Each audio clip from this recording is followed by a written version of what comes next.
Buenas tardes a todos, vamos a empezar ya. En principio, lo que vamos a hacer es pasar un poco por encima, porque realmente con el tiempo que tenemos no podemos profundizar mucho, pero sí bueno, la idea, el concepto es que podáis estar tranquilamente, que veáis un acercamiento a lo que son los aspectos formales de cumplimiento y luego, pues, que bueno, a través del chat me vais a poder hacer preguntas y vamos a poder mantener y vamos a intentar contestaroslas a todos. Vale, entonces, pues bueno, pues en principio, a ver si esto pasa, esta es aquí se veía la fecha en la que se produjo el tsunami en protección de datos, que todos sufrimos la semana previa y la resaca la semana después, en donde, bueno, parecía que el mundo se iba a terminar. Recibimos 200.000 tipos de emails, nos decían que todo lo que hacíamos lo teníamos mal hecho y que, bueno, pues nos metían mucho miedo con el tema de las sanciones, los 20 millones de euros que nos podía poner la Agencia de Protección de Datos en un momento determinado. ¿Vale? Luego, pues ha ido pasando, hemos visto que ha habido que hacer una serie de cambios, vamos a hablar de ellos ahora, pero también es cierto que, bueno, pues que tampoco ha sido realmente lo que decía. Este es el reglamento. El reglamento, me gusta esta visión porque hay muchas veces que la gente dice que, bueno, que al final el reglamento no deja de ser, o lo que muchas veces me piden los clientes es que directamente creen que hay un botón en el que uno pulsa y de repente se convierte la empresa como que realmente está cumpliendo, ¿vale? Y el tema es bastante más complejo como vamos a ver. Os he puesto aquí bueno, pues un pequeño esquema de lo que vamos a ver ahora y que resume las obligaciones formales que tenemos que cumplir. En principio, tenemos que plantearnos una serie de cuestiones, nos tenemos que plantear si tenemos que hacer un registro de actividades de tratamiento o no, si tenemos que hacer una evaluación de impacto para algún tratamiento que hagamos dentro de nuestra compañía y si necesitamos incorporar a un delegado de protección de datos en nuestra empresa. Pero lo que es fundamental es que nos hagamos estas preguntas, seamos capaces de contestar a ellas y si la pregunta, la contestación es, oye, no necesito hacer una evaluación de impacto, pues es algo tan sencillo como que la conclusión de ese informe sea negativo o si no necesito un delegado de protección de datos, la conclusión del informe es negativa. Con el registro de actividades de tratamiento pasa exactamente igual. Pero sí que es necesario que nos hagamos ese planteamiento y que conste por escrito, con una fecha. ¿Por qué? Porque como luego veremos, nos vamos a encontrar con que en una fecha, por ejemplo, hoy, no es necesario que a lo mejor hagamos una evaluación de impacto, pero dentro de un año o dentro de unos meses sí. ¿Por qué? Porque una de las opciones que nos da el reglamento es que tenemos que barajar si nuestra compañía, los tratamientos que realizamos están dentro de una lista blanca o dentro de una lista negra que puede llevar a cabo y que puede desarrollar el órgano de control, la Agencia Española de Protección de Datos. Coincide que el antiguo grupo de trabajo del artículo 29, el Comité Europeo de Protección de Datos actual, sacó en la semana pasada, sacó un informe y una serie de comentarios a las listas que han desarrollado 14 de los Estados miembros. Aviso desde ya que España no está entre uno de ellos, con lo que no hemos podido saber qué es lo que opina el grupo de trabajadores del artículo 29 sobre una hipotética lista que en algún momento determinado tendría que sacar adelante la agencia española. Sí que es cierto que lo que hemos visto y nos puede servir un poco de idea es que hay en muchos de los países, por no decir en la totalidad, ciertas ideas comunes, como por ejemplo que en el caso de que vayamos a hacer una monitorización de los empleados, sí que vamos a tener que hacer una evaluación de impacto.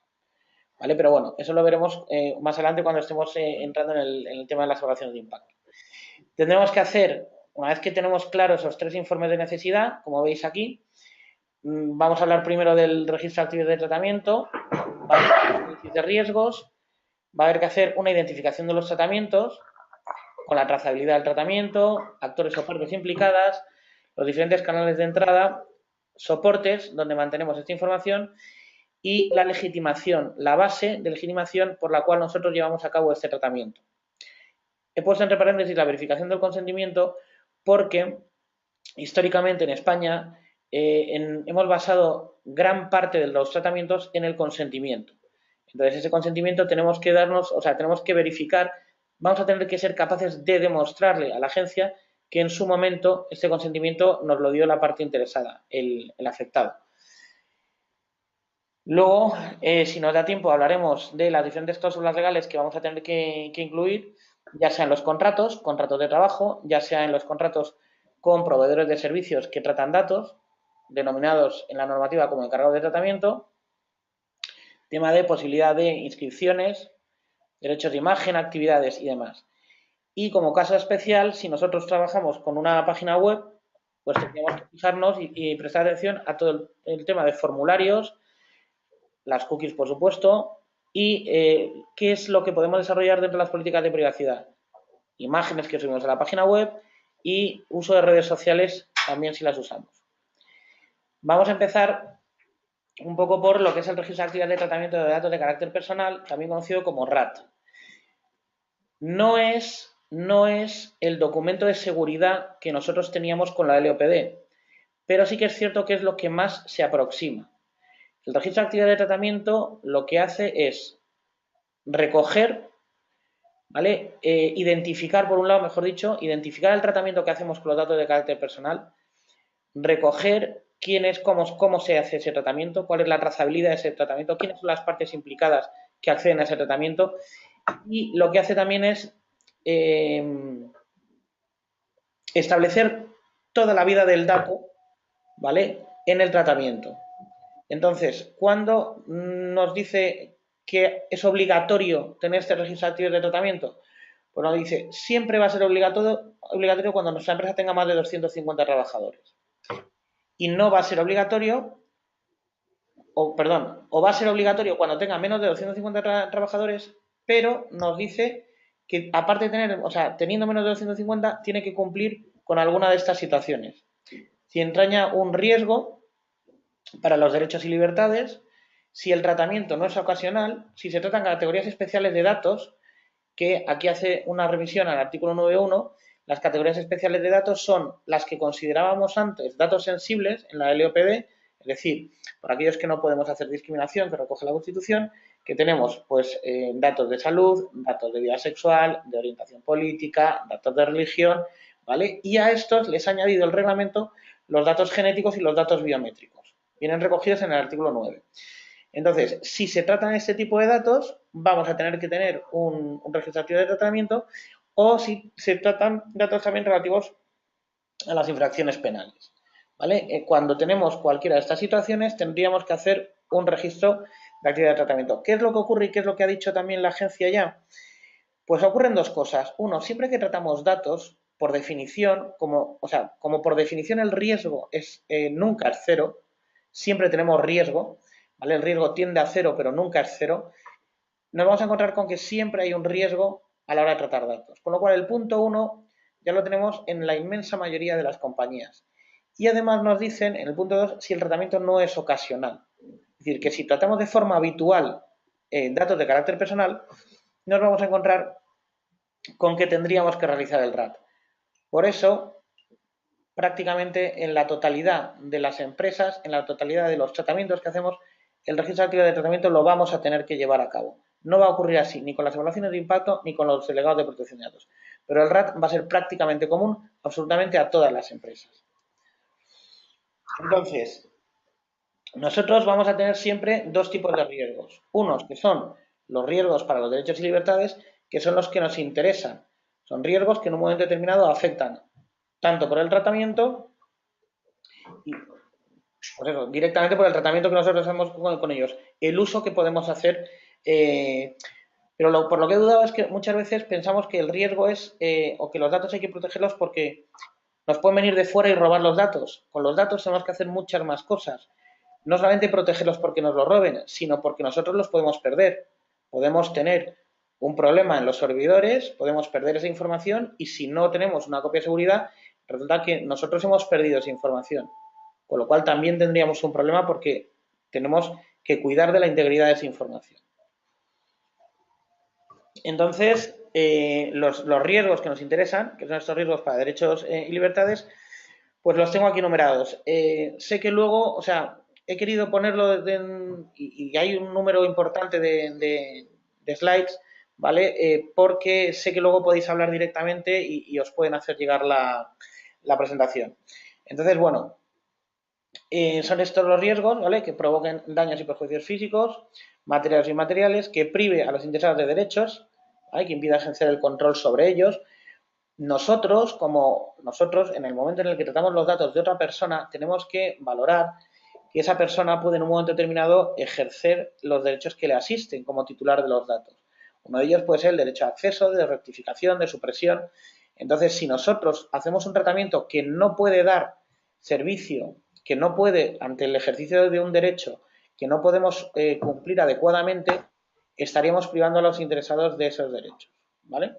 Que incluya categorías especiales, no, o sea, en el momento en el que estamos trabajando y que tenemos unos datos sensibles, ¿vale? Tratar datos sensibles implica un mayor riesgo para los derechos y libertades. Que permita la evaluación de una persona, por evaluación de una persona estamos hablando de que podamos, con la información que tenemos de alguien, hacer un perfilado, ¿vale? Que podamos realmente evaluar a esa persona, que afecta a las personas vulnerables. Normalmente aquí con personas vulnerables siempre se piensa en niños, mayores, pero también hay que pensar que una persona vulnerable podría ser tanto enfermos como a lo mejor un grupo de personas que están en riesgo de exclusión.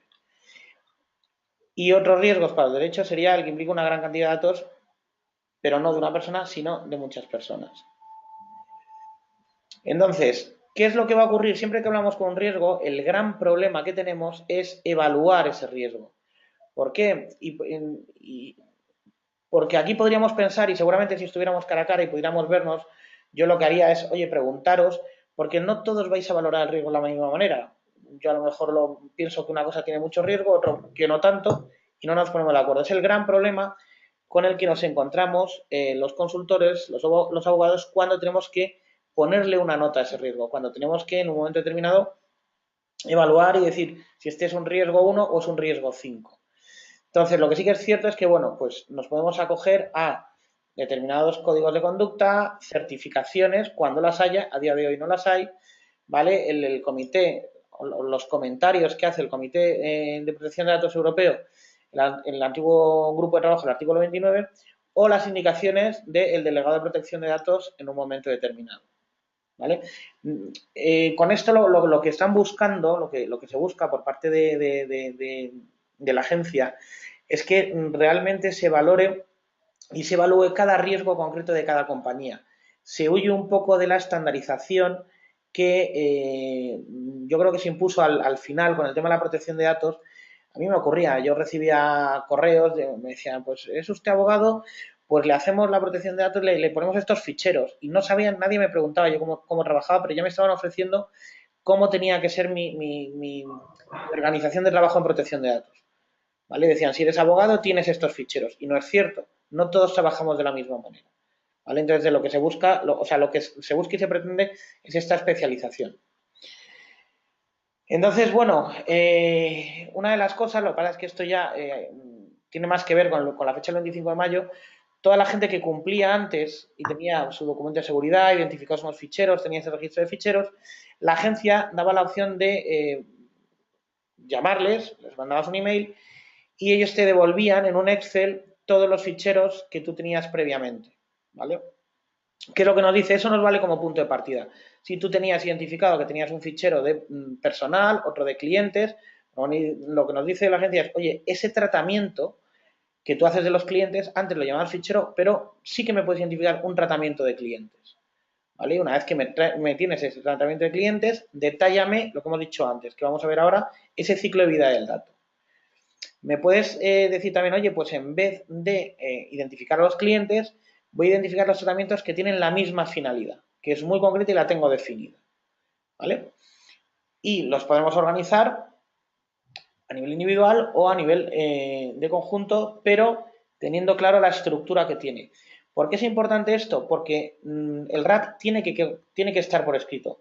Vamos a tener que poder presentarlo a la agencia si nos lo pide en un momento determinado, ¿vale? O incluso nos estamos encontrando cada vez más con que a la hora de contratar o a la hora de que un cliente contratar con él nos pida detalles como una evaluación de impacto o que nos pida un acceso al RAT. De hecho, hay algunos RAT que son públicos. Entonces, pues bueno, no sé si hay, veo que no, yo sigo avanzando, veo que no hay preguntas, intentaré contestarlas luego todas, pero vamos, de momento veo que estamos bien. Aquí hablamos del consentimiento. El consentimiento es una de las bases de legitimación, pero sí que es cierto que como la realidad es que se ha utilizado mucho y en ocasiones se utiliza mal el tema del consentimiento, sí que es cierto que si hablamos de identificar un tratamiento y la base de legitimación de ese tratamiento es el consentimiento, tenemos que tener muy claro y muy definido porque muchas veces pedimos el consentimiento para un tratamiento y luego no lo tenemos separado en el RAT de forma adecuada. Con lo cual, si identificamos los tratamientos, por cada uno de los tratamientos tenemos que ver cuál es la base de legitimación, que puede ser consentimiento, pero puede ser la mera ejecución de un contrato. ¿Vale? Puede ser un interés legítimo, puede ser una situación de emergencia o de necesidad. ¿Vale? Entonces, dependiendo de cuál ella, pues un interés público. Las administraciones públicas no nos han pedido en ningún momento a nadie el consentimiento para tratar nuestros datos y los tratan. Vaya si los tratan. ¿Vale? Aquí veis, os he dejado un ciclo de vida del dato bastante sencillito, ¿vale? En donde el dato entra en nuestra compañía, se clasifica, entra en el registro y va identificado, o sea, se almacena, se accede a él por parte de un departamento, por parte de otro departamento, ¿vale? Hasta que va a llegar un momento en el que ese dato que se recogió por algo acaba la finalidad, en ese momento suprimimos el dato, salvo que tengamos una obligación legal para mantenerlo, o se bloquea. Entonces, bueno, la utilidad en principio, lo que nos dice es que todo esto nos sirve, tener este RAT, lo que antes servía para tener el documento de seguridad, nos sirve para poder, quitando el tema formal que es necesario para en un momento determinado, ante una inspección, poder demostrar nuestra diligencia, ¿vale? A la hora de mantener nuestra casa en orden.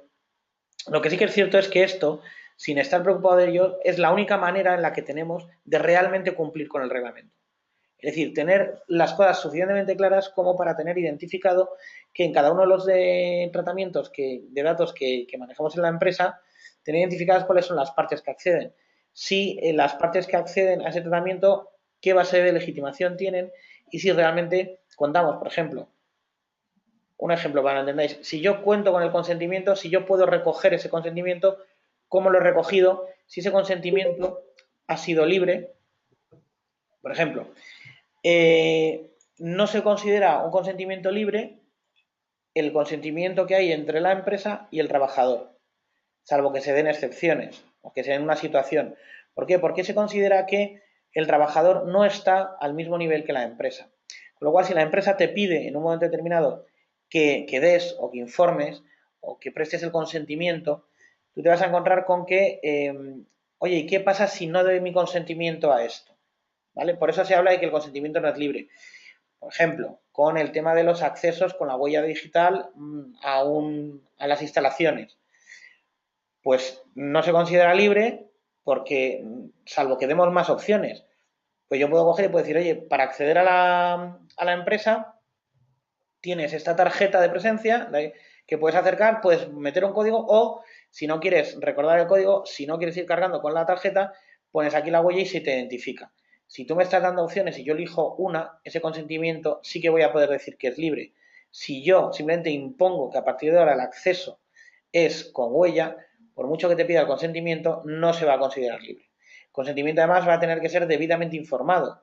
Me tienes que explicar qué es lo que vas a coger de mí. Si coges la huella, o a lo mejor si me dices, oye, yo realmente no cojo tu huella, al ponerla aquí, se convierte, ¿vale?, en un mapa, se te cogen 5 puntos y eso se convierte en un código alfanumérico que es lo que yo realmente guardo. Yo no me quedo una fotocopia, una foto de tu huella que yo luego puedo llevar a otro sitio y la puedo utilizar, ¿vale? Es decir, todo ese tipo de información son cosas que se tiene que que explicar previo al consentimiento.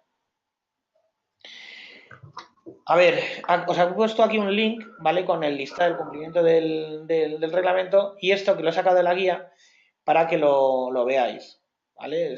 Como veis es el registro de actividad de tratamiento, se lleva al registro, recoge el nombre y datos de contacto del responsable, representante o sino del delegado, recoge los fines del tratamiento, ¿vale? La finalidad. Yo estoy cogiendo estos datos para hacer un tratamiento concreto, recoge la descripción de las categorías de interesados y las categorías de datos personales. Yo tengo que decir, yo de mis trabajadores, ¿qué información tengo? O de mis clientes, pues tengo un nombre y apellidos, tengo una dirección, tengo un email, tengo datos financieros porque tengo su número de cuenta para cobrarles. Tengo, ¿vale? O sea, se trata de enumerar y tener identificados qué tipo de datos somos los que manejamos. Las categorías de destinatarios a quienes se comunican, pues se comunicarán los datos, se va a hacer transferencias internacionales, no se van a hacer transferencias internacionales, cuáles son los plazos que yo tengo para manejar esta información, que pues, normalmente aquí la gente se pregunta y dice, oye, pero yo cojo los datos y no sé, pues en principio no sé cuánto los voy a tener. Se supone que nosotros tenemos que tener clara cuánto tiempo vamos a tener los datos. Y por cuánto tiempo no quiere decir los voy a tener 6 meses o los voy a tener 2 años. Normalmente es, si yo estoy prestando un servicio, pues yo voy a tener los datos el tiempo necesario para prestar el servicio que estamos llevando a cabo. Incluso cuando ya dejemos de prestar el servicio, yo a lo mejor tengo una normativa que me obliga a mantener esta información por un número determinado de tiempo. Por ejemplo, la Ley de Autonomía del Paciente me dice que yo tengo que tener las pruebas diagnósticas guardadas como mínimo 5 años. Hacienda me dice que me puede investigar los últimos 4 ejercicios fiscales, que en la práctica son 5 años. ¿Vale? Pues eso quiere decir que esa información que yo tengo la tengo que mantener durante ese periodo de tiempo. Aunque, por ejemplo, la parte afectada, la persona me diga, oye, que quiero que suprimas esta información. Ya, bueno, a esa persona habrá que decirle, pues entiendo que quieras que la suprima, pero no puedo hacerlo porque tengo una obligación legal. Lo que sí que puedo hacer es bloquearla. La voy a sacar del tráfico ordinario de la empresa, la voy a meter en un sitio con una contraseña o bajo llave y a esto voy a identificar que solamente hay una persona o 2 personas que en caso de ser necesarios van a acceder a ello. Y incluye una descripción general de medidas técnicas y organizativas apropiadas al riesgo de los tratamientos. ¿Vale? Es decir, yo tengo aquí identificar esas medidas de seguridad. ¿En qué consisten? Pues depende si el tratamiento es en papel, el tratamiento es electrónico o si es mixto. Me puedo encontrar perfectamente y decir, oye, pues mira, yo tengo servidores, tengo con cortafuegos, con antivirus. Si yo me conecto desde fuera de la empresa, me conecto a través de una red segura, a través de una VPN. Tengo una política de contraseñas activa que me permite, con la suficiente fortaleza, pues para que no entre nadie de fuera. Medidas de seguridad hay 200.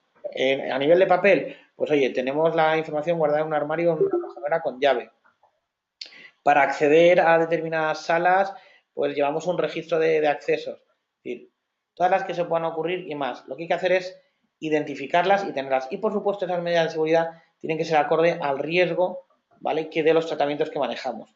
Para que os deis una idea y no volvernos locos con esto, lo que sí que nos ha dicho la agencia es lo que antes nos valía para un riesgo de nivel alto, de lo que se consideraba antes de nivel alto, va a ser exactamente igual y nos va a valer para un tratamiento de datos sensibles, ¿vale? Que vendrían a ser, como he dicho al principio, los antiguos de nivel alto. Si esas medidas de seguridad valían, ahora siguen valiendo. Y esas medidas de seguridad en el reglamento de la LOPD vienen perfectamente identificadas. Os he dejado también aquí un link para que podáis ver perfectamente la guía del cumplimiento del RGPD. Igual que aquí, pues como veis, todo esto son cosas que debe de tener nuestro RAT. Por eso os decía que es lo más parecido a un documento de seguridad de la normativa antigua que nos vamos a encontrar. Porque si veis, corresponde a los datos identificativos y de contacto, la descripción del tratamiento y si hacemos algún tipo de transferencias internacionales.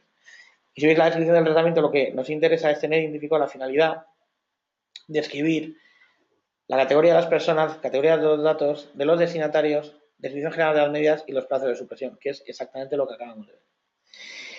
A mí, a esto, hasta ahora es una cosa que todo esto es de la guía y de lo que dice la agencia, pero a mí me gusta cuando hago el tratamiento de un cliente, tener identificados, por un lado, el mapa de flujos de información, es decir, la trazabilidad, y esto lo suelo hacer de forma gráfica, es decir, entra el dato por aquí, un formulario en papel, un contrato, a través de una llamada de teléfono, entra a través de un formulario de la página web, ¿vale?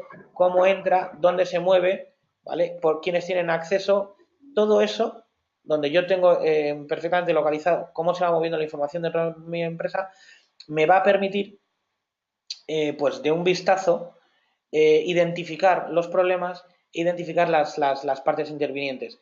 Sobre todo, identificar también dónde tengo que poner, a lo mejor, cumplir con el deber de información y con la posibilidad de generar evidencia. Es decir, si a mí me pueden entrar datos de una persona pues por diferentes formularios, yo tengo que tener esos formularios identificados para ver qué y comprobar que cumplen con el deber de información que nos exige el reglamento. Y hacer un análisis de riesgo de los tratamientos y las medidas de seguridad. Es decir, aunque viene de la otra parte, pero sí que es cierto que el reglamento pasa muy por encima. Por ejemplo, si nos fijamos en la herramienta Facilita que pone a disposición la agencia de forma gratuita, la agencia solamente nos pregunta una cosa. ¿Hacéis copia de seguridad? Sí. Y no entra en más. No entra en la periodicidad, no entra en la frecuencia, no entra en el tipo de copia de seguridad que hacemos, si es completa, si es diferencial, no entra en si tenemos identificado cuál es el proveedor, si es en un servidor o si es en la nube, no entra a valorar si tenemos datos sensibles y la copia de seguridad la tenemos justo al lado de la información principal, con lo cual si se quema o si nos roban se van a llevar las dos cosas a la vez. Con lo cual yo considero que sí que es cierto que sobre esto hay que detallarlo un poco más y hay que dedicarle un poquito más de tiempo a esto para que conste en el RAT. Ya lo he dicho, tiene que estar por escrito, ¿vale? Esto es fundamental. Y, como os comentaba también, tiene que estar disponible por si en un momento determinado las autoridades de protección de datos lo solicitan. Y en determinadas instituciones, no solamente en el sector público como tal, hay muchas que sí que hacen un inventario de actividades, no hacen todo porque sería dar información de la compañía, pero sí que es cierto que dan bastante información para que cualquiera pueda acceder y verlo. Esto cada vez es más frecuente porque de esta manera ellos también intentan cumplir pues con ese deber de transparencia que nos traslada el reglamento de forma habitual. Pasamos a una de las dos figuras estrellas del reglamento, que es el delegado de protección de datos o el DPO, si trabajamos con las siglas en inglés. ¿Qué es lo que tiene que hacer el DPO? Pues el DPO lo que tiene que hacer nos lo detallan claramente. O sea, lo primero es que el DPO puede ser, el delegado de protección de datos puede ser interno o puede ser externo. ¿Qué es lo que ocurre si es a nivel interno? Porque una de las cosas que nos piden para el delegado de protección de datos, bueno, se le piden una serie de habilidades, ¿vale? Y una de ellas es el conocimiento profundo de la compañía.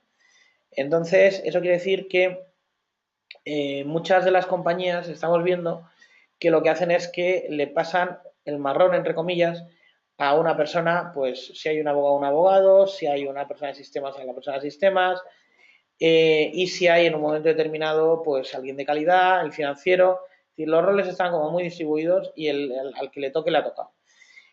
Eso está bien porque sí que es cierto que una persona de dentro pues va a tener un conocimiento profundo de cómo opera una compañía concreta, pero sí que es cierto que también tiene que tener otro conocimiento que sí que exige una formación. A día de hoy el reglamento sí que nos permite y sí que ya hay unas certificaciones, de forma que uno va a poder certificarse, hace un examen y si hace el examen y cumple una serie de requisitos, pues tiempo, una serie de experiencia, años de experiencia y demás, sí que va a tener un sello y tiene un sello, una certificación de, oye, yo cumplo con lo que pide la agencia para ser delegado de protección de datos. Pero no es necesario. No es obligatorio. ¿Se puede ser delegado de protección de datos sin esta certificación? Sí, perfectamente. ¿Vale? Una cosa en la que hace bastante hincapié la agencia. La certificación está bien, pero se puede ser sin estar certificado. Entonces, en principio, lo que va a ser es, recordamos lo que antes identificábamos como un responsable en protección de datos, que era una persona que tenía que estar en todas las empresas. El delegado de protección de datos no siempre va a ser necesario. En ocasiones va a ser obligatorio. Por ejemplo, todas las administraciones públicas tienen la obligación de tener un delegado de protección de datos. Cuando manejamos determinada información, datos sensibles, cuando se hace una observancia a gran escala, es decir, en determinadas situaciones sí que va a ser necesario y obligatorio y en otras no.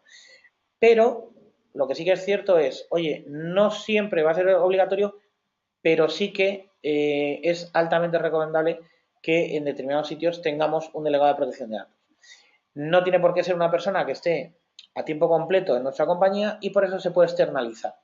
¿Vale? Sobre esto hay determinados también tipos de contrato con bolsas de horas y demás, porque obviamente no todas las empresas manejan los mismos presupuestos y por eso, pues bueno, se puede mutualizar, por así decir, el tema del delegado de protección de datos. Me consta que algunos colegios profesionales sí que a sus, concretamente el de psicología, sí que ofrece la posibilidad de tener delegados de protección de datos compartidos entre un montón de psicólogos. Al final, ¿en qué consiste este puesto? Pues es un puesto de una persona con el conocimiento suficiente para que informe y asesore al responsable del tratamiento de qué obligaciones tiene que cumplir. Tiene que supervisar las normas sobre ese tratamiento en protección de datos dentro de la compañía. Se supone que esta persona, el delegado de protección de datos, tiene que tener una autonomía tal que, por un lado, solo reporte al gerente o al comité de dirección y por otro lado tenga la suficiente autoridad como para incluso bloquear un modelo de negocio en un momento determinado si no se está cumpliendo con el tema de la protección de datos de forma adecuada.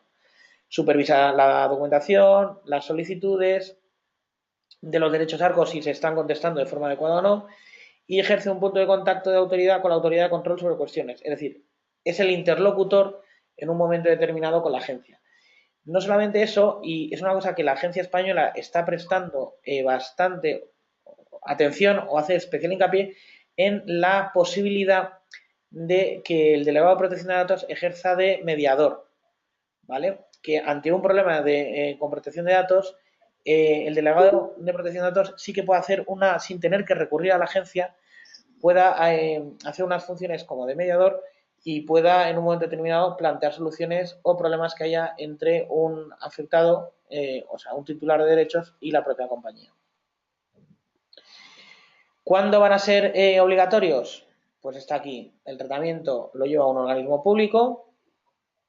Las actividades principales del responsable del encargado consisten en operaciones de tratamiento que requieran observancia habitual y eso es importante a gran escala, lo vamos a ver con el tema de las evaluaciones de impacto y las actividades principales del responsable del encargado consisten en el tratamiento de categorías especiales, ¿vale? Lo que estábamos hablando. A pesar de esto y con el tema de la gran escala, aunque lo vamos a ver con la evaluación de impacto, ya el grupo de trabajo del artículo 29 ha dicho o nos ha dado ciertas guías, ciertas directrices sobre lo que se considera o no se considera. En el proyecto de ley de protección de datos, hoy mismo se ha votado y hoy mismo ha salido ya, porque con la inclusión del grupo, ay, no me sale ahora, no es el grupo, con la inclusión del título 10, ¿vale? No solamente ha salido el tema de la protección de datos, sino que además se amplía con unas garantías de derechos digitales, ¿vale? Se ha votado hoy mismo en el Congreso. Entonces, a ver, evaluaciones de impacto. Vale, es que estaba viendo aquí. No sé qué he tocado y se me ha ido esto. A ver. Sí. Ah, vale, ya está. Aquí está. Vale, el tema de las evaluaciones de impacto. Evaluación de impacto, os voy a decir qué es y sobre todo qué no es, ¿vale? Porque normalmente cuando la gente habla de evaluaciones de impacto, dice, oye, esto es un análisis de riesgos. No, no es exactamente, ¿vale?, un análisis de riesgos. El análisis de riesgos es parte de la evaluación de impacto, pero la evaluación de impacto comprende más cosas. La evaluación de impacto, como veis aquí, aunque no me gusta incluir en la definición la palabra definida, pero es que, es la forma más gráfica de verlo. La evaluación de impacto es una evaluación y es importante, sistemática y exhaustiva. ¿Por qué es importante? Porque lo que sí que se nos va a exigir es un sistema, ¿vale? Si yo sistematizo algo, me va a ser más fácil luego revisarlo y cuantificarlo. Entonces, a diferencia de una auditoría, que es una foto en un momento determinado, la evaluación de impacto lo que hace es evaluar, es analizar, pero no solamente analiza, sino que tiene que sacar una conclusión, por eso evalúa, de el impacto que tiene cierto tratamiento sobre los derechos y obligaciones de las personas, ¿vale? Entonces, ¿qué es lo que ocurre? Que dice, oye, yo tengo esto, tengo un tratamiento concreto que voy a hacer y en el momento, si imaginemos que vamos dentro de nuestra compañía a iniciar un proyecto nuevo. Lo que haríamos con ese proyecto pues es un análisis de ese proyecto, ¿vale? Nos plantearíamos hacer un plan de negocio y entraría, pues hablaríamos con determinados departamentos, veríamos qué nos va a costar, veríamos unas y cosas. Pues lo que nos dicen es, oye, en ese momento tienes que tener perfectamente identificado a alguien de protección de datos que se siente y que participe y que nos diga a todas las partes implicadas si esto que estamos haciendo se puede hacer o no se puede hacer. Por eso la evaluación de impacto tiene que hacerse de forma previa. Es una forma de trasladar dos principios generales que nos transmite el reglamento, que es el principio de privacidad desde el diseño, es decir, desde el momento inicial que yo empiezo a pensar, desde el diseño, yo tengo que tener en cuenta la protección de datos y por defecto. Es decir, que tenemos que estar siempre calculando el impacto del tratamiento que vamos a hacer. Entonces, nos dice lo mismo, en el momento en el que yo tengo o que cumplo con una de estas que os he puesto aquí, el tratamiento a gran escala de categorías especiales, observación sistemática a gran escala de una zona de acceso público, ¿vale? Y luego nos dice, oye, y a pesar de esto, que sepáis también que, lo que os he dicho al principio, publicaré una lista de los tipos de operaciones, ¿vale? Y lista blanca y lista negra.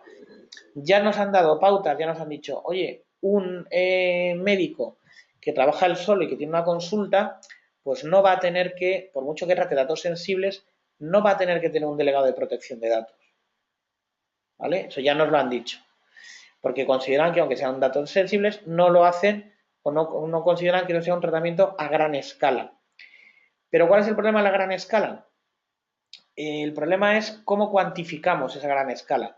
Si elegimos un modelo cuantitativo, diríamos, oye, si yo trato más datos de más de 5.000 clientes, pues resulta que llega a gran escala. Pero es que no podemos caer en ese tema de hacerlo por un tema cuantitativo porque nos podemos encontrar con que 5.000 clientes, por ejemplo, 5.000 pacientes de un médico en Madrid, pues a lo mejor representa el 0,001% de la población, con lo cual eso a nivel muestra, pues es una muestra que no se puede tener en cuenta.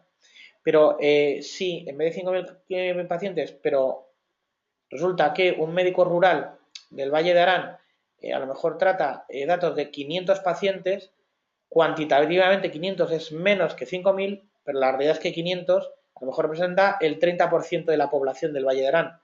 Con lo cual, estadísticamente yo tengo mucha más información de un sector concreto de la población que el paciente que, o sea, que el médico que trata los pacientes en Madrid. Por eso, el tema cuantitativo no nos vale y tenemos que cualificarlo de alguna manera. Por ejemplo, la agencia dice, oye, me parece mucho más o me preocupa mucho más que, por ejemplo, si yo tengo 20.000 campos de datos, es mucho más preocupante y más a tener en cuenta y se considera esa gran escala cuando yo hablo de, por ejemplo, 1.000 nombres y apellidos, pero tengo 20 campos adicionales de información sobre esas personas. Tengo la dirección, tengo la edad, tengo un montón de información, tengo el teléfono, tengo un email, ¿vale? Que a lo mejor 20.000 nombres y apellidos. Si yo solamente tengo 20.000 nombres y apellidos, pues es lo que tengo. pero es mucho más importante tener, aunque sean menos personas, que sean solamente 1000 personas, pero la profundidad de información que yo tengo de esas personas es mucho mayor. Esto es un resumen de lo que, cuando es obligatorio hacer la evaluación de impacto, en el momento que tenemos de uso de nuevas tecnologías o incluso tecnologías que ya tenemos implementadas, pero le estamos dando un uso novedoso a esa tecnología. ¿Vale? Entonces, por ejemplo, tú dices, oye, pues la tecnología de pulsar un botón y poder hablar con alguien, pues no es novedosa. El tratamiento del GPS, pues no es novedosa, nos suena desde hace un montón. Pero si yo combino las dos y las pongo en una pulsera, de forma que una persona mayor, si tiene un problema, sea capaz de pulsar un botón y hablar con emergencias, y además yo tengo a esa persona perfectamente identificada, pues la tengo geolocalizada, estoy haciendo una utilización de tecnologías con un uso novedoso. Tendría que valorar, ¿vale? Si esa utilización que yo hago realmente puede desarrollar o cómo puede impactar en un momento determinado sobre esa persona. ¿Vale? Entonces tendré que analizar si tengo un riesgo de una mala utilización de esa información o cómo voy a proteger yo esa información, por ejemplo, que es una cosa que la agencia española le pone especial atención, que es el tema de la geolocalización. Si yo a lo mejor tengo a 500 personas o tengo a 1000 personas y las tengo permanentemente geolocalizadas, eso supone un riesgo mucho mayor que si yo, por ejemplo, geolocalizo a la persona única y exclusivamente en el momento en el que pulsan el botón. ¿Vale? Esa sería, por ejemplo, una diferencia. Observación sistemática a gran escala, una zona de acceso público. Estamos hablando de aeropuertos, estamos hablando de estaciones de trenes. Aquí también se habla no siempre de una zona de acceso público, por ejemplo, en los estadios de fútbol o determinados centros comerciales. ¿Vale? Tratamiento a gran escala de categorías especiales de datos, estamos en las mismas. Hay determinadas agencias de control de países miembros, por ejemplo, dicen que el hecho de poner para los trabajadores como control de acceso el reconocimiento de huella, que consideran que eso hay que hacer una evaluación de impacto. Yo particularmente creo que es exagerado, porque como os he comentado al inicio, realmente la inmensa, por no decir la práctica totalidad de los lectores de huella no se quedan con esa huella y la agencia ya ha emitido informes en donde la agencia dice, oye, si tú esta huella me la conviertes en un código alfanumérico y además eso lo guardas única y exclusivamente aquí, en el aparato que lo lee, que no lo estás llevando a un servidor, que no lo estás sacando, consideramos que puede ser en un momento determinado utilizable. El tema es para establecer la proporcionalidad y si es necesario tener ese reconocimiento de huella o bastaría con una tarjeta de acceso. Y luego, el otro punto que nos queda aquí es el tema de la observancia, el profiling, el perfilado, ¿vale? De los datos de carácter personal. Esto es una infografía sacada de la agencia en donde nos planteamos si yo tengo que hacer una evaluación de impacto o no, ¿vale? Una PIA en inglés. Entonces, estas son las directrices que marca el grupo de trabajo del artículo 29, que os he comentado más veces. Entonces, lo primero que nos dice es, oye, ¿el tratamiento que yo hago puede dar lugar a un alto riesgo? Si es que no, pues ya está. Si es que sí, aplican unas excepciones previstas y lo mismo, lo podéis estar viendo, ¿vale? Veis que a la hora de realizar la PIA o las excepciones, entre otras cosas serían las listas negras que nosotros no tenemos ahora mismo, ¿vale? Aquí es el opuesto porque es el más visual, o sea, es muy visual y lo reconocemos todos porque es el de la guía, ¿vale? Yo os he puesto este, que yo creo que también se ve, ¿vale? Es decir, veis que en una primera fase, pongo ahí la lista obligatoria de realización de la evaluación de impacto del artículo 25 no existe, ¿vale? Si es que sí, pues vais bajando, si es que no, no hay que hacer la evaluación de impacto. Y el tema es, siempre va a que el alto riesgo tenemos que verlo y tenemos que vincularlo a la naturaleza, el alcance, el contexto y las finalidades del tratamiento. Pero enriqueciendo a esto, ¿vale? El grupo de trabajo del artículo 29 nos ha dicho, aparte, dice, vamos a profundizar en lo que dice el reglamento y os voy a sacar una serie de directrices que con que haya que hacer dos, ya te estoy diciendo que lo suyo es que hagas una evaluación de impacto. Si te salen tres de estas, con seguridad. Si te salen dos, prácticamente, pero lo que sí te voy a pedir es que me justifiques muy mucho el por qué no la haces, ¿vale?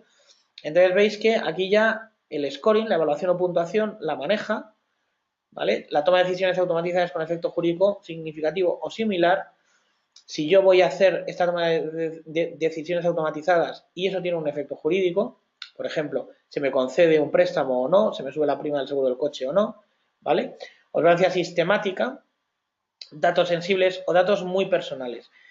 ¿Por qué el grupo de trabajo del artículo 29 habla de datos muy personales? Porque los datos sensibles son los que son, están perfectamente identificados, pero al mismo tiempo también se hace eco de una circunstancia y es, oye, hay datos, y a mí el ejemplo que mejor me viene a la cabeza es el tema de la nómina, porque la nómina como tal no tiene datos considerados por parte de la agencia como datos sensibles.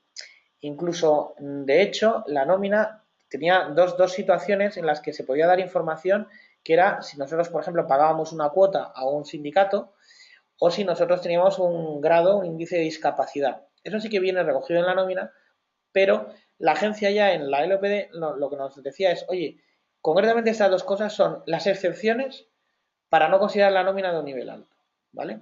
Pero sí que es cierto que la nómina, por ejemplo, lo que cada uno cobra es como un dato muy personal que no queremos que lo sepa el de al lado. Entonces nos dice, oye, pues en el momento en el que se traten este tipo de datos, que no son sensibles, según reconoce el reglamento, pero sí que se pueden entender como son muy personales, en ese caso también nos tendríamos que plantear o lo equipara a la hora de hacer una evaluación de impacto. Tratamiento de datos a gran escala, ya hemos hablado un poco de ellos, la asociación o combinación que exceda a la expectativa de uno. Es decir, si yo sé que a un proveedor le he dado tres datos míos, porque le he dado mi dirección, mi teléfono, un email y mi nombre, para que cumpla una finalidad. Pero a otro proveedor le he dado información diferente, esa y a lo mejor otra.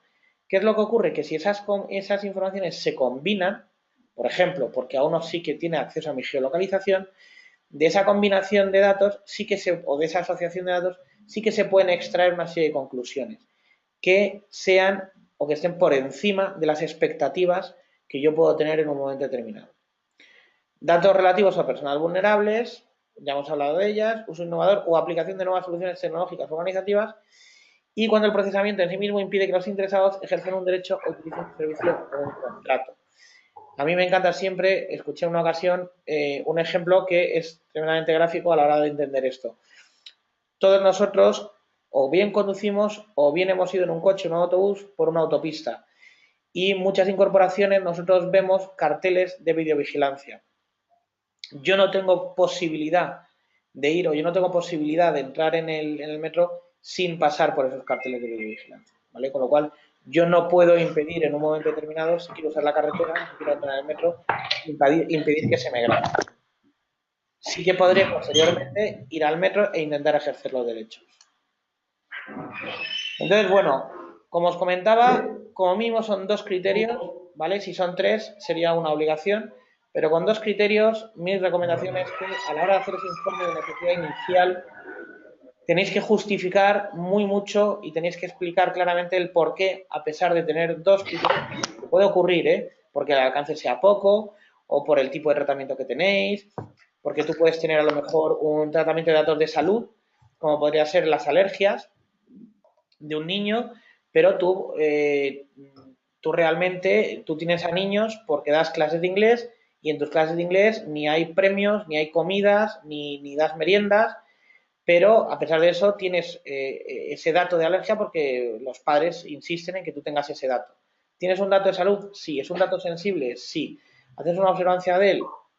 No. Lo incorporas, pero es más, es que ni siquiera está protegido porque absolutamente todos los profesores lo saben, los compañeros lo saben, el niño lleva una pulserita diciendo lo que tiene o lo que le puede pasar en un momento determinado. Entonces, ¿que es un dato sensible y de salud? Sí, pero el tratamiento que yo hago de esa información, a lo mejor veo que no es una información secreta, sino que realmente es algo bastante público, ¿vale? Con lo cual podría llegar a la conclusión de que yo no necesito hacer una evaluación de impacto. Os he puesto esto para que veáis, ¿vale? Lo que hemos venido diciendo hasta ahora. ¿Cuándo vamos a estar en un riesgo alto? ¿O qué se considera un riesgo alto? Cuando va a tener un impacto alto, sin más. ¿Vale? Es decir, si en caso de que, por ejemplo, se revelaran esa información, el impacto sobre una persona sería mayor o menor. Por eso hablamos de, cuando hay un tratamiento sistemático extensivo, de la evaluación de una persona, es decir, cuando yo estoy, por el tratamiento que yo hago, estoy haciendo perfilado de una persona, toda esa información que yo saco es altamente sensible. ¿Vale? Cuando se hace tratamiento a gran escala de categorías especiales de datos, aquí entraría no solamente el tema cuantitativo, sino también cualitativo, la monitorización sistemática de un área pública, ¿vale? Por ejemplo, con videovigilancia, y que se den 2 o más criterios dados por el grupo de trabajo del artículo 29, que son los que acabamos de ver. Y el otro concepto ambiguo, que es el tratamiento a gran escala, sí que nos podemos llevar a lo que es el número de afectados, ¿vale? Es importante aquí el tema del tratamiento porque no es lo mismo que yo tenga una base de datos con 5.000 clientes y con 40.000 potenciales, que lo único que yo tengo de esos potenciales es a lo mejor una persona de contacto o el nombre de la empresa y a lo mejor lo que tengo es un teléfono o un email, ¿vale? Entonces, 40.000 ya hay que hacer una evaluación de impacto, no hay que hacerla. Tendremos que pensar un poquito más y no quedarnos única y exclusivamente con el número. El volumen y el rango de datos es lo que os he explicado con la profundidad de la información. No es lo mismo tener 20 nombres y apellidos con, 1000 nombres y apellidos con 20 campos. Tengo el teléfono, tengo la dirección, tengo la edad, tengo el género, eso me da muchísima más información sobre una persona que si solamente tengo, aunque tenga muchos más nombres de personas. La duración de la actividad también es una cosa que tengo que valorar. No es lo mismo que yo esté cogiendo datos y me vaya a quedar con ellos durante X años a que yo esté cogiendo datos y a lo mejor puedo coger muchos datos, pero voy a utilizarlos muy poco. Si yo voy a utilizar muy poco, es decir, el tratamiento mío es un tratamiento corto, voy a tener mucho menos riesgo de que ocurran cosas durante ese tratamiento. Y la extensión geográfica es porque al final nos da una muestra de un espacio concreto, ¿vale? Recordad lo que os he comentado con el tema del médico. Esto lo veis, la evaluación o puntuación de personas, decisiones automatizadas, seguimiento sistemático y datos sensibles, ¿vale? Cosas que ya hemos estado hablando en todo momento. ¿Qué debe incluir? ¿Vale? La evaluación de impacto es un informe por escrito, en papel, y como mínimo debe incluir esto, ¿vale? La descripción sistemática de las operaciones de tratamiento. Pensad que una empresa puede hacer varias evaluaciones de impacto porque tiene tratamientos diferentes, porque puede tener líneas de negocio diferentes, ¿vale? O porque las que ya tiene y luego decide abrir una, o decide en un momento determinado que la app que tiene la va a enriquecer y entonces tiene que hacer una evaluación de impacto para saber si, por ejemplo, ponerle un audio o ponerle la capacidad de escuchar a través del micrófono en el teléfono, si yo haciendo eso cumplo o no cumplo, ¿vale? Con el reglamento. Entonces me tendré que plantear y tendré que analizar, oye, ¿qué tecnología voy a usar para captar este audio? ¿Realmente capto audio o estoy captando otra cosa? ¿Vale? Entonces, todo eso es lo que yo me tengo que plantear, lo tengo que poner por escrito, tengo que hacer una valoración, entre otras cosas, de los proveedores que van a estar conmigo, porque me van a dotar de tecnología o me van a dar soporte. Yo eso lo tengo que analizar y me tiene que dar un resultado final de que efectivamente puedo trabajar de esa manera. Y no me da ese resultado final de que puedo trabajar de esa manera, lo que tengo que hacer, lo que dice la gente obviamente es, oye, no se trata de que no lo lleves a cabo. Me das toda esa información, me la das a mí, que soy la agencia, el órgano de control, y yo tengo un tiempo para contestarte sobre cómo lo puedes hacer. ¿Vale? La agencia, una de las cosas que nos dice el reglamento es que esa contestación de la agencia nos tiene que indicar cómo podemos hacer o cómo podemos llevar a cabo ese tratamiento. Nos tiene que plantear soluciones. ¿Vale? Entonces, como mínimo, esa descripción sistemática de las operaciones, el interés legítimo perseguido por el responsable, es decir, legitimar la base del tratamiento, la evaluación de la necesidad, es decir, hasta qué punto esto es necesario o no es necesario, y la proporcionalidad. Es decir, realmente esto cumple o no cumple. Os pongo un ejemplo que también es muy gráfico. Si yo os dijera que hay una empresa que se plantea poner un chip a sus propios empleados, un chip subcutáneo, a sus propios empleados, pues Ir posiblemente mientras recogiendo el título. esto es una barbaridad, esto pues no, pues es tremendamente intrusivo, Pues cualquier cosa. por lo menos 20 minutos más. Que yo lo primero que me preguntaría es, oye, ¿y para qué se lo va a poner? Porque si ese chip que yo le pongo a un empleado es única y exclusivamente Vete a para recogerlo que y cuando lo venís pasa para acá. Vale. por la, por la puerta de la empresa haya una maquinita que registre que acaba de entrar por la puerta, pues eso es, no, es desproporcionado, porque eso lo puede hacer pues, con un lector de huellas, con una tarjeta, metiendo un código, al arrancar el ordenador, de múltiples maneras, con lo cual es desproporcionado. Pero sí, digo, vale, pero yo no, el chip no solamente me sirve para eso, sino que como esta persona yo la tengo porque visita muchos clientes o tiene un área de reparto, pues yo me permite hacer una trazabilidad de sus movimientos durante la jornada laboral y entonces me permite optimizar una ruta. Pues bueno, pero es que eso lo puedes hacer colocando un GPS en el móvil o en el coche si es de empresa. ¿Vale? No tienes por qué ponerle un chip. O sea, hay formas que hacen exactamente lo mismo, pero sin ser tan intrusivas.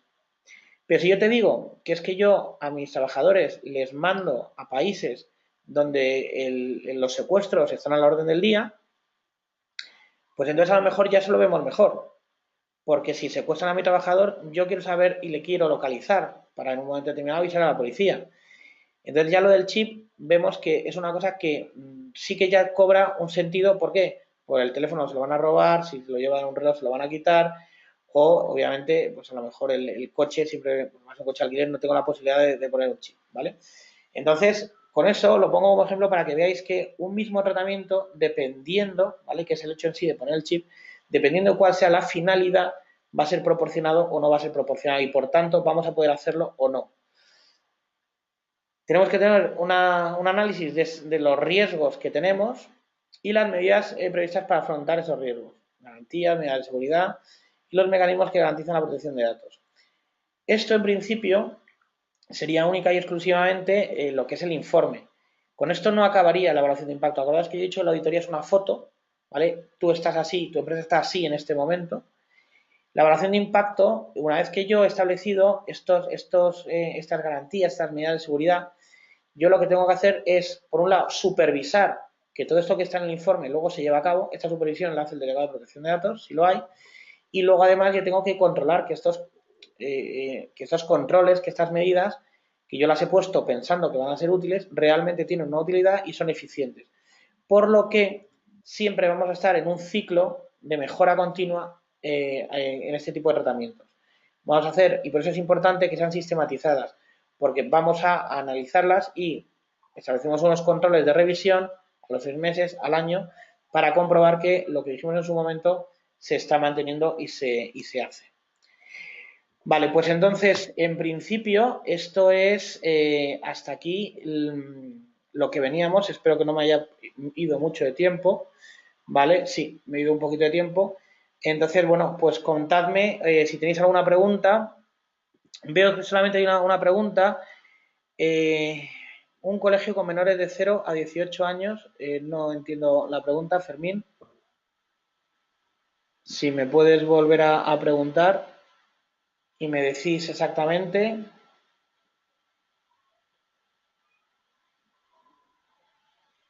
Ah, hace falta un DPO. Si hace falta un DPO en el colegio, sí.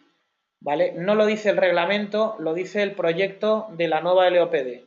En el momento en el que hay un colegio, se necesita un DPO.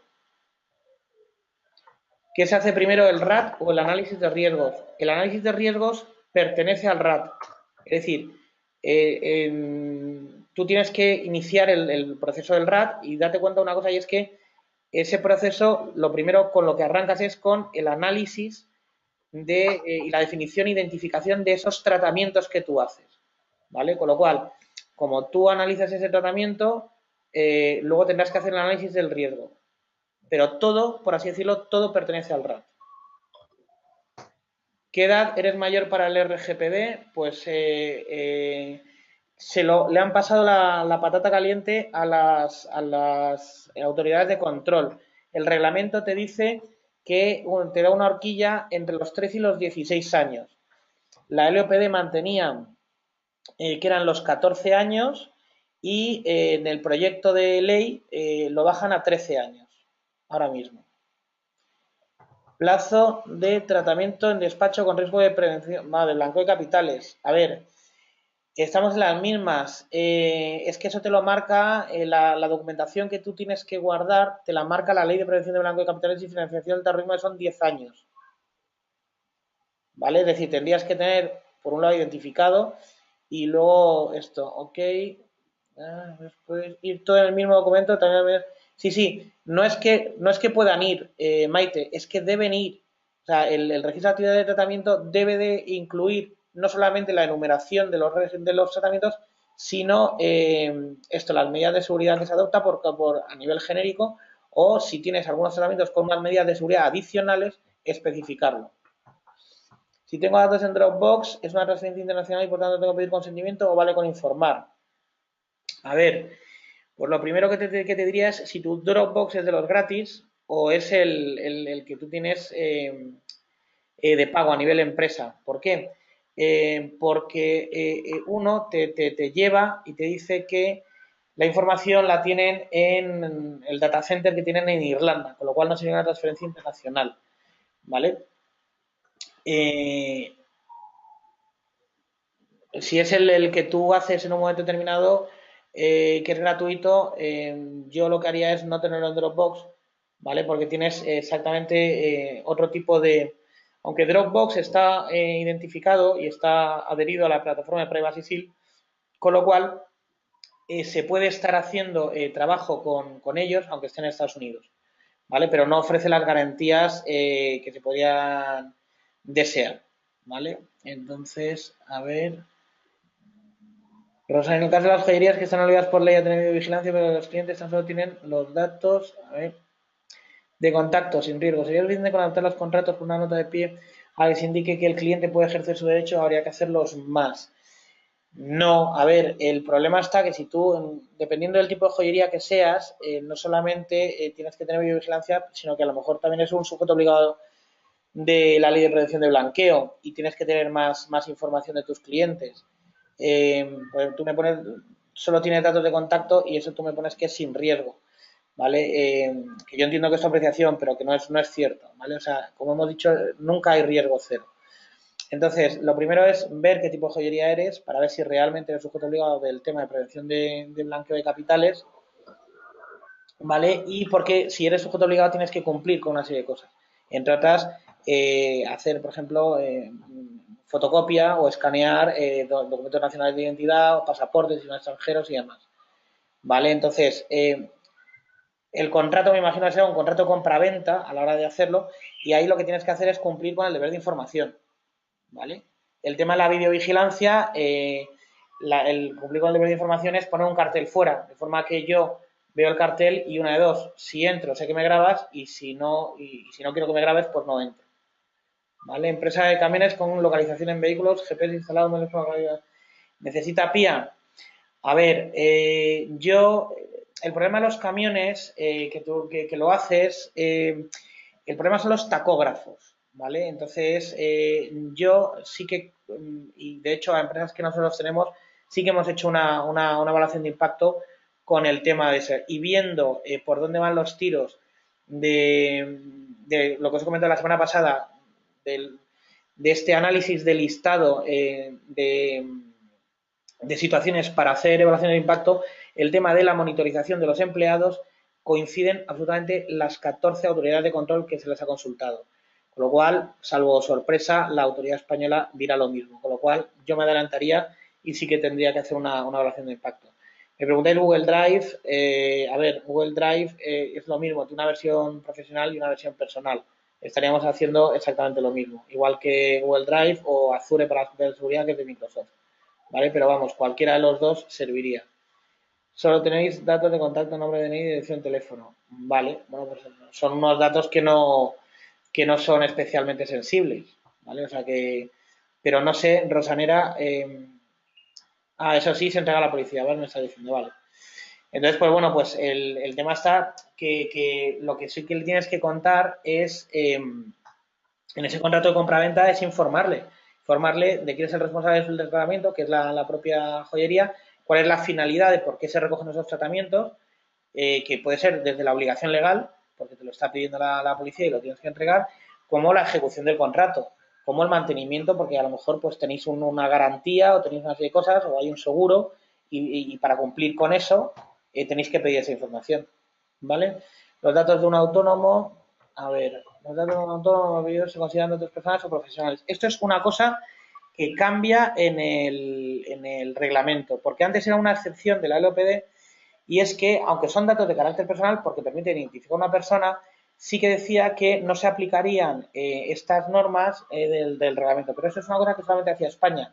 Con el reglamento nos han dicho que nos dejáramos de historias y que si nosotros, o sea, que sí, que son datos de carácter personal y que impacta el reglamento directamente en ellos.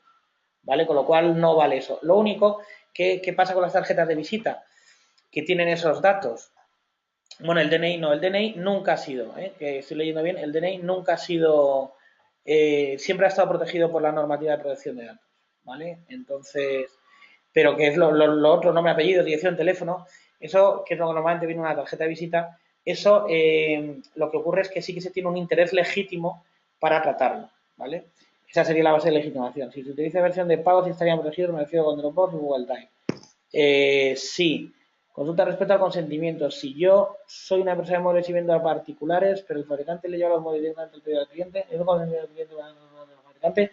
No. No necesitas el consentimiento porque me da igual que sea el fabricante que sea una empresa de transportes. ¿Vale? Tú, cuando alguien te compra a ti un mueble o te compra un producto a través de internet, lo que él espera es que ese producto le llegue a casa. Para que le llegue a casa, da igual que tú tengas en propiedad un departamento de transporte o que subcontrates el departamento de transporte. ¿Vale? Eso va a ser un encargado de tratamiento. No necesitas el consentimiento del cliente. El cliente, tú lo que estás haciendo, obviamente, lo que sí que vas a necesitar es un contrato de encargado de tratamiento con el fabricante, ¿vale? Que es el que en un momento determinado hace el transporte. Venta particulares, sí, ¿vale? Clínica dental con datos múltiples, datos sensibles, alergias enfermedades, conveniente hacer terapia. A ver, estamos en la misma. Si es una clínica dental que no es una persona, yo haría una evaluación de impacto, ¿vale? Para tener perfectamente identificados los tratamientos y, por ejemplo, si tú me dices, oye, análisis de sangre, me imagino que el análisis no lo hacéis directamente en la clínica, seguramente podéis hacer cosas y mandarlo a un laboratorio.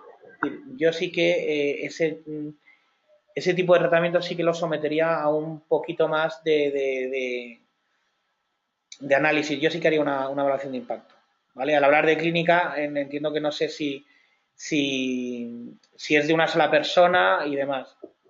Lo que sí que nos dicen es que no vais a necesitar un DPO, un delegado de protección de datos, si es uno, si sois, he visto clínicas enteras que son muy grandes, ¿vale? Y entonces sí que necesitaréis un delegado de protección de datos también. Sí, Maite, te había dicho que con Dropbox y Google Drive podrías hacerlo. Varios profesionales dentistas, vale, pues yo ahí considero que sí que tendríais que hacer una evaluación de impacto, ¿vale? Con el tratamiento sobre todo para que vosotros identifiquéis, pues me imagino que tendréis un software de despacho donde tendréis varios ordenadores, pues tendréis varias salas. El tema de las radiografías, sí, sé que las podéis hacer allí directamente, pero vamos, yo sí que haría una evaluación de impacto del tratamiento, ¿vale? Bueno, pues oye, muchas gracias por haber aguantado prácticamente todos desde el inicio. Y nada, y cualquier cosa, pues ya sabéis, nos podemos poner en contacto, habláis directamente con Daniel, ¿vale? Y nada, y me pasó también en otro webinar que hicimos, que luego, gente que habéis estado allí, os he encontrado en los cursos. Y si es así, pues nada, pues ya nos veremos y nos saludaremos directamente. Venga, hasta luego, un saludo.